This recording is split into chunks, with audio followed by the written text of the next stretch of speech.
Le week-end dernier, j'ai checké tranquillement Adala News et je suis tombé sur une grosse info. Le top 10 des animés de l'été attendus par les japonais. En ayant lu cet article, j'ai voulu plus me renseigner sur la question. Et en vérité, ce n'était pas un top 10 mais bien un top 20. J'ai trouvé les choix des japonais très différents par rapport à nous occidentaux et je me suis donc dit que ça pouvait être clairement intéressant d'en parler en vidéo. Je vous ai donc proposé un sondage dans l'onglet communauté de la chaîne et pour la plupart vous avez répondu positif. En ayant vu ça avec mon équipe, on a directement commencé à préparer la vidéo et vous l'avez donc aujourd'hui devant vos yeux.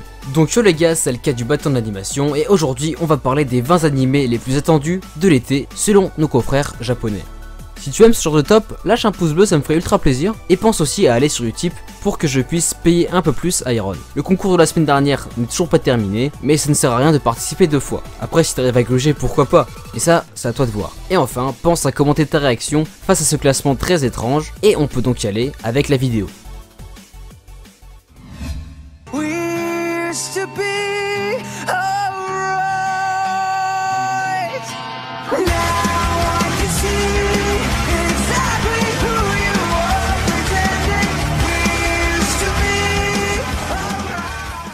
Donc à la base mes sources étaient le site Adala News, puis finalement ça a été le site Charapedia, un site japonais, qui a pris un sondage de 10 000 fans qui se revendiquent otaku. Il y avait un total de 38 animés possibles, et apparemment il y avait la parité homme-femme. Donc ce n'est pas mon top à moi, loin de là j'aurais mis des trucs très différents, bien que le top 3 est quand même assez révélateur je trouve.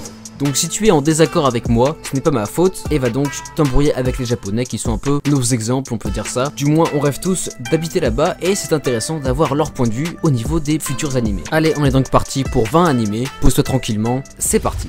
Donc l'animé en 20ème position a obtenu 107 votes, c'est quand même assez conséquent, et il s'agit de Astra Lost in Space. L'histoire se déroule dans un futur où la civilisation terrienne a colonisé plusieurs planètes et continue de s'étendre à travers l'espace. Aries Spring, étudiante, a eu la chance d'être sélectionnée pour participer à un camp scolaire tout à fait exceptionnel sur la planète Macpa. Surexcitée, la jeune fille a hâte d'y être, mais le jour J, elle et les 8 autres participants sont projetés à des milliers d'années-lumière de leur point de départ par une mystérieuse orbe lumineuse. Dès lors livrés à eux-mêmes, les adolescents ne peuvent compter que sur eux, ainsi que sur leur mystérieux vaisseau fantôme à côté duquel ils ont été téléportés. Un animé dans l'espace, franchement ça me hype bien, celui-là je vais le regarder.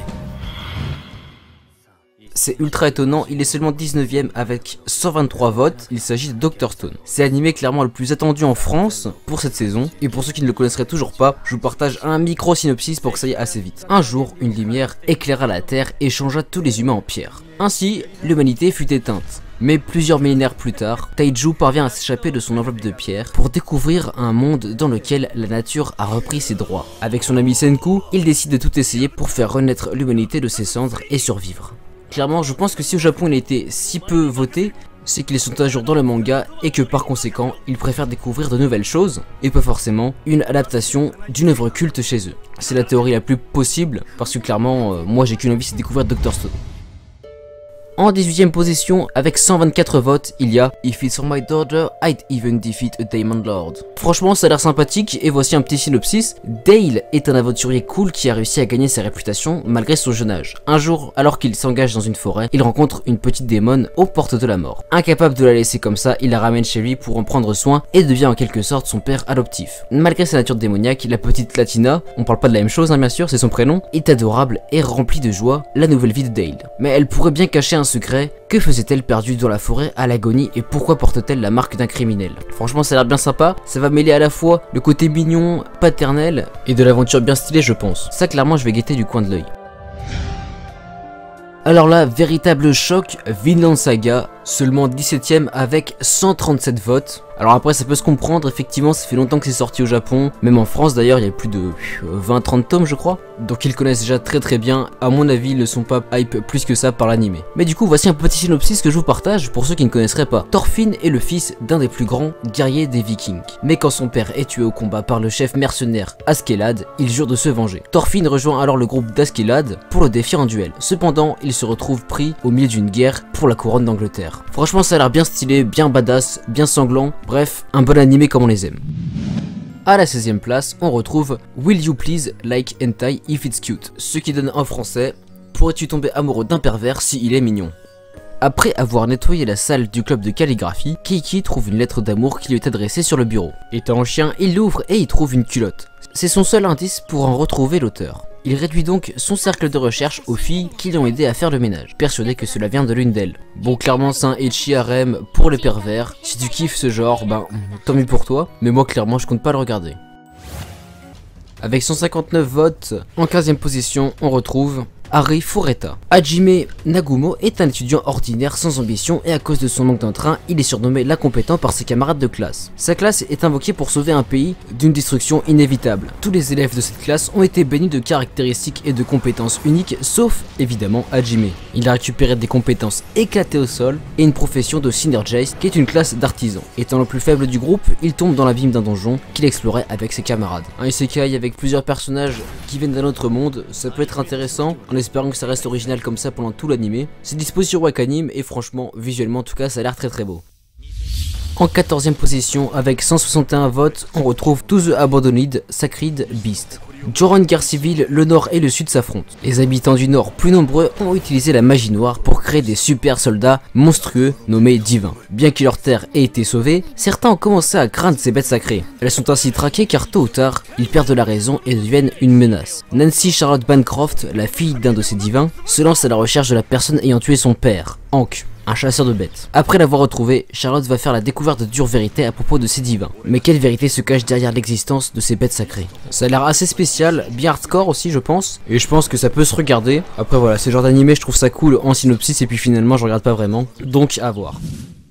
En 13e position, les japonais attendent avec impatience la saison 3 de Star Mew. Donc voilà, c'est la suite directe et apparemment ça démarre avec la découverte du nouveau conseil Kaokai. J'y connais absolument rien, encore un truc d'idole masculin, c'est pas du tout pour moi. Donc les connaisseurs, je compte sur vous en commentaire. 2 places avant le top 10, on retrouve Mashikado Mazoku, un animé de Magical Girl. Yuko Yoshida était une adolescente de 15 ans, parfaitement banale, jusqu'au jour où elle se réveilla avec des cornes sur la tête. Maintenant dotée de pouvoir, elle se voit confier une mission qui consiste à battre une Magical Girl sévissant dans sa ville. Seulement, les pouvoirs qu'elle a obtenus sont parfois un véritable handicap au quotidien. Ça a l'air d'être une parodie de Magical Girl, je pense que ça peut être vraiment drôle. Nous voilà donc juste avant le top 10. Avec 200 votes pile poil, on retrouve Fire Force. Alors je suis ultra choqué de pas le voir beaucoup plus haut, parce qu'en France tout le monde en parle comme le My Hero Academia de la saison, le truc fou.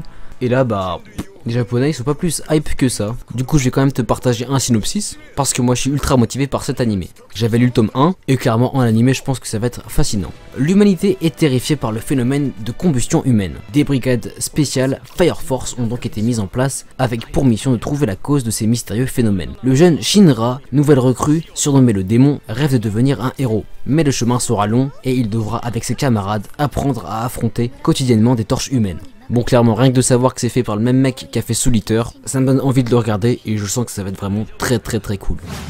Ça y est, on passe au top 10 et du coup, l'animé en 10e position selon les japonais, c'est Copcraft. D'ailleurs, il sera disponible sur Wakanim, et ça fait ultra plaisir. Il y a 15 ans, une porte dimensionnelle s'est ouverte sur le Pacifique. Au-delà de cette porte se trouve Reto Semaani, un monde étrange où vivent des fées et des démons. L'histoire prend place dans la ville de San Teresa, qui se situe sur une île fictive du Pacifique, nommée Karie-Ena. Nous y suivons le quotidien du détective Kei Matoba et de Tirlana Exidilica, une apprentie chevaleresse venant d'un autre monde. À San Teresa, la frontière entre science et magie, Kei et Tirlana poursuivent le même criminel. Donc j'ai l'impression qu'il y aura un gros bordel entre plusieurs mondes, et en plus géographiquement ça a l'air d'être le zoo. Mais sinon, ça touche les genres action, mystère, psychologie, science-fiction et seinen, et les thèmes détective et enquête.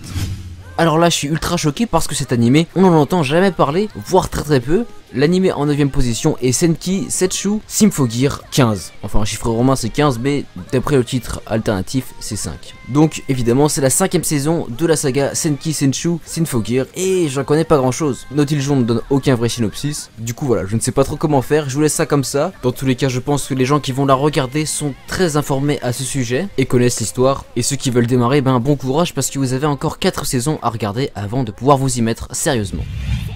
Alors ça c'est pareil, il était en 8ème position, j'en ai jamais entendu parler, c'est Ensemble Stars. Il a eu 313 votes d'ailleurs. Donc apparemment c'est à la base un jeu pour téléphone, qui doit être disponible qu'au Japon. Ça touche les genres comédie, school life, slice of life, et les thèmes école, harem inversé, idol et musique. Et donc j'imagine que c'est plutôt pour un public féminin que masculin. L'histoire se déroule dans l'école privée pour garçons Yume Nosaki, spécialisée dans la formation d'idol. Un jour, une jeune fille est transférée à Yume Nosaki pour suivre un tout nouveau cursus, celui de productrice. Elle va alors rencontrer 8 groupes de garçons, tous différents, et va les aider dans leur prochaine carrière. Donc c'est clairement un harem inversé, une fille pour plein de garçons, et je ne vais vraiment pas regarder cet animé, ce n'est pas pour moi. Sans surprise, Sunon Desuka arrive 7ème avec 339 votes. Et en anglais, ça donne plutôt le titre Are You Lost, donc Es-tu perdu? Et ce sera dispo sur Crunchyroll. Et donc voici un petit synopsis. À la suite d'un crash de leur avion, un groupe de lycéennes se retrouve échoué sur une île déserte. Leur unique but désormais est de survivre. Et pour cela, il faut se résigner à faire des choses qu'elles n'auraient jamais imaginé faire en temps normal. Manger des insectes vivants, construire des pièges, apprendre à s'orienter en forêt, tout ça est leur quotidien. Bon, clairement ça a pas l'air génial, mais bon, je pense que c'est regardable et divertissant. Et pour information, ça touche les genres aventure, comédie, drame, ecchi, seinen, slice of life, et les thèmes quotidiens et survie. Agréablement surpris parce que c'est le isekai qui m'intéresse le plus cet été. Il s'agit de Okatsuki, le titre anglais c'est Do You Love Your Mom and Her 2-Hit Multi-Target Attacks, et ce sera dispo sur Wakanim. Je vous partage donc le synopsis, c'est parti. L'histoire se centre sur Ootsuki Masato, un lycéen ordinaire. Un jour, après avoir rempli un étrange sondage, il apprend qu'il est sélectionné pour tester un nouveau jeu vidéo en ligne très réaliste permettant aux joueurs de rentrer dans le jeu. Il s'agit alors d'une occasion en or pour Masato, ce dernier voulant s'éloigner de sa mère surprotectrice et ainsi devenir un homme. Bon, jusque là on dirait un isekai éclaté au sol qui ressemble vaguement à SAO, mais heureusement, ou plutôt malheureusement pour lui, sa mère fait aussi partie du projet et le rejoint donc dans ce fameux jeu. Et pour ne rien arranger à tout cela, la daronne semble être beaucoup plus cheatée que Masato et tout cela s'annonce bien drôle. Et ainsi débute cette aventure visant à découvrir les secrets entourant ce mystérieux jeu vidéo, mais évidemment ça ne veut être qu'un prétexte pour l'histoire, on se doute que ça va se jouer plutôt sur la relation mère-fils. Franchement on va se taper des barres et j'espère que ça ne va pas trop tourner vers l'inceste parce que ce serait vraiment très dommage. Et du coup ça touche les genres action, aventure, comédie, drame, fantasy et les thèmes famille, jeux vidéo et enfin monde virtuel.